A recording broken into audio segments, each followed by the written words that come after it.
Warren Buffett, also known as the Sage of Omaha, is widely considered to be the most successful investor in history.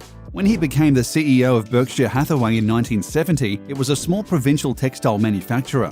Since then, it's transformed into the world's largest conglomerate, making Buffett the world's third richest man with a net worth of $88.9 billion. But Warren Buffett has also set the mold for the ethical billionaire by establishing a practice of philanthropy.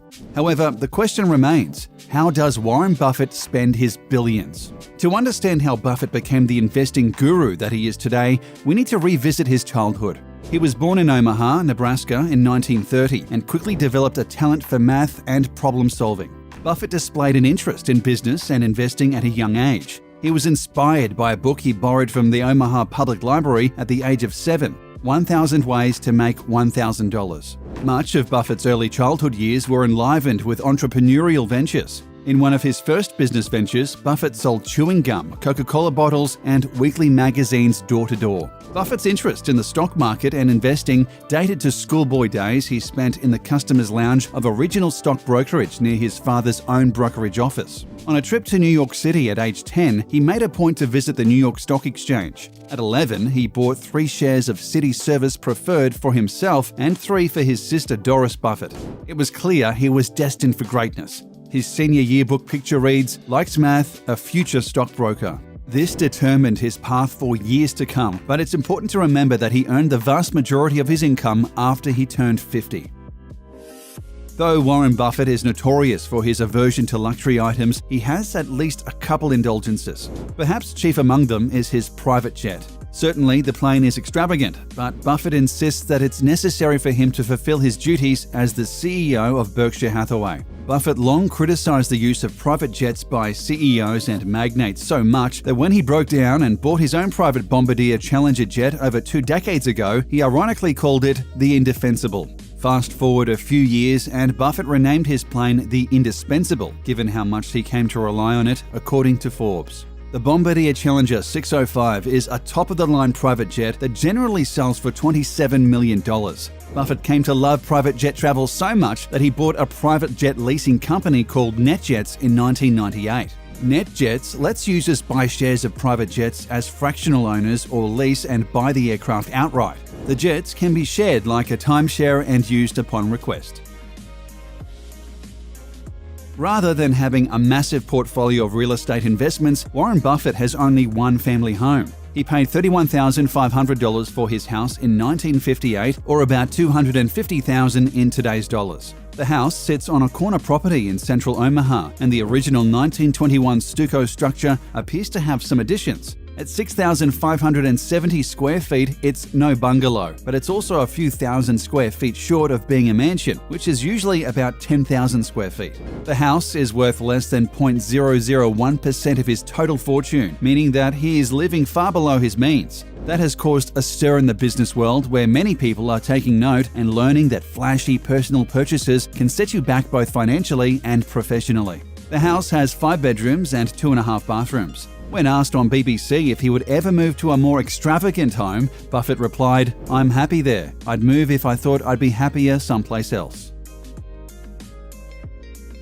Back in 1971, Buffett decided to splurge on a vacation home for himself and his family in Laguna Beach, California. He bought it for $150,000 at the time. Warren Buffett's 3,588 square foot oceanside family vacation home in Laguna Beach was first listed for $11 million, according to listing agent Bill Dolby of Villa Real Estate. Built in 1936, the 6-bedroom, 7-bathroom property is designed to maximize as many ocean views as possible. A tiered design allows for tall windows and full-length glass doors to adorn the ocean-facing side of the house, with the upper levels having at least a partial ocean view from each of the main rooms. It's an unusual layout, but it works really well, Warren Buffett's daughter, Susan Buffett, said in a phone interview.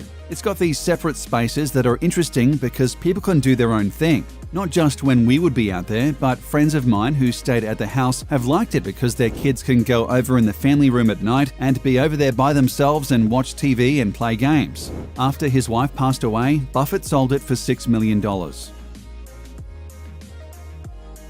As with his homes, Warren Buffett is uninterested in anything flashy or ostentatious. In 2014, he reportedly bought a Cadillac XTS, a car with a retail price of around $45,000. It was an upgrade from his previous car, a 2006 Cadillac DTS, which he decided to get rid of when his daughter Susie told him it was embarrassing. The business mogul justified the delay, as you might expect, pragmatically, telling Forbes, "I only drive about 3,500 miles a year, so I will buy a new car very infrequently." Buffett is still driving his car even though it's more than 10 years old. Many wealthy people use cars as status symbols, but he is clearly not one of those people.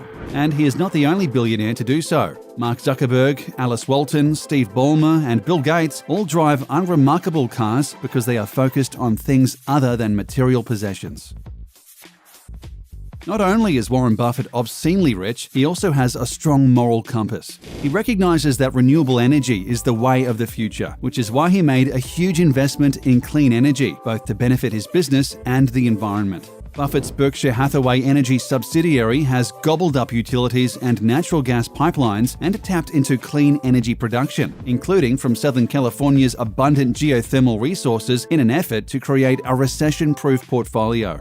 As of this year, Buffett said that Berkshire Hathaway has committed $15 billion to renewable energy already. More importantly, Buffett said that he is ready to invest another $15 billion in the sector. Bill Gates, Mark Zuckerberg, Jeff Bezos, Jack Ma, and other tech titans recently committed $1 billion to launching a new low-carbon energy fund. Warren Buffett's company is busy investing in new solar and wind energy projects, including the world's largest solar plant. And 84 major corporations have pledged to source 100% of their energy from renewables going forward. Many of the world's wealthiest people are racing to invest in renewables. Though they can be dependent on government subsidies, it's clear that the world is shifting towards new energy innovation and away from traditional sources of fuel.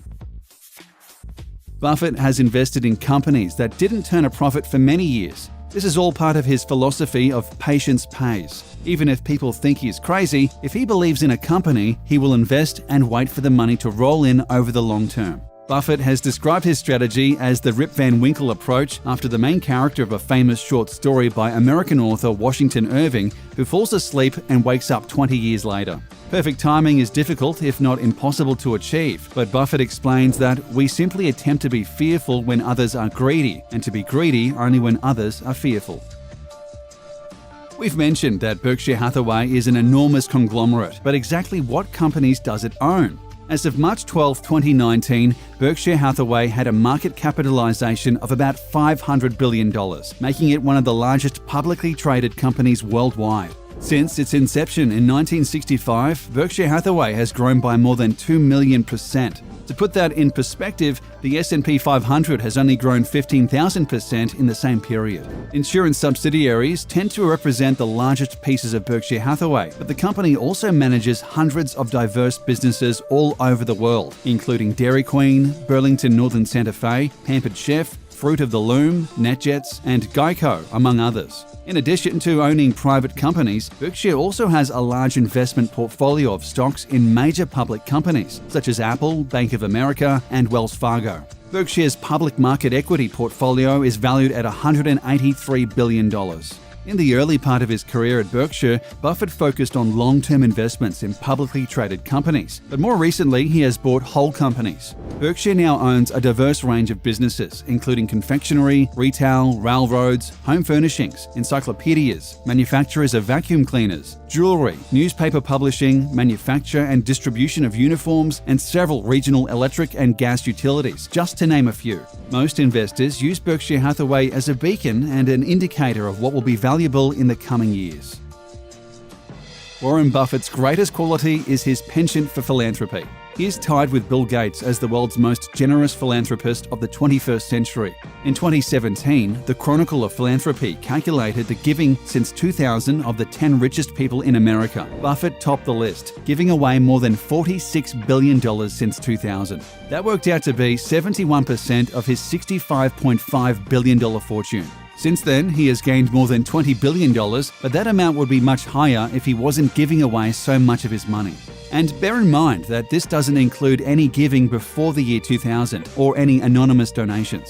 He and Bill Gates were the progenitors of the Giving Pledge, which is a commitment to give away all of their wealth over the course of their lifetime. He has convinced many of the world's richest individuals to donate more than 50% of their wealth over the course of their lifetime. In his own words, in 2006, I made a commitment to gradually give all of my Berkshire Hathaway stock to philanthropic foundations. I couldn't be happier with that decision. The most significant charitable donation Warren Buffett has ever made is his $37 billion pledge to the Bill and Melinda Gates Foundation. This donation, originally pledged in 2006, will take effect upon his death, as he has directed in his will. Individual contributions from Buffett represent some of the largest single charity contributions in history. Buffett believes the Bill and Melinda Gates Foundation effectively addresses the problems of global inequity in access to healthcare and education, including significant contributions to help these resources reach the world's poorest women and children.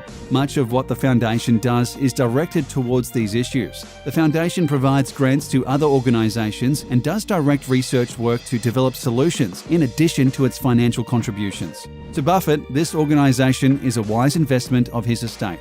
In the long run, this may be his lasting legacy. Though he will undoubtedly be remembered for his preternatural gift for stock picking and overall business acumen, it's his overwhelming generosity that distinguishes him from other wealthy people. Thankfully, his billionaire cohorts, with a few notable exceptions, have taken his cue and are beginning to use their massive assets for the power of good.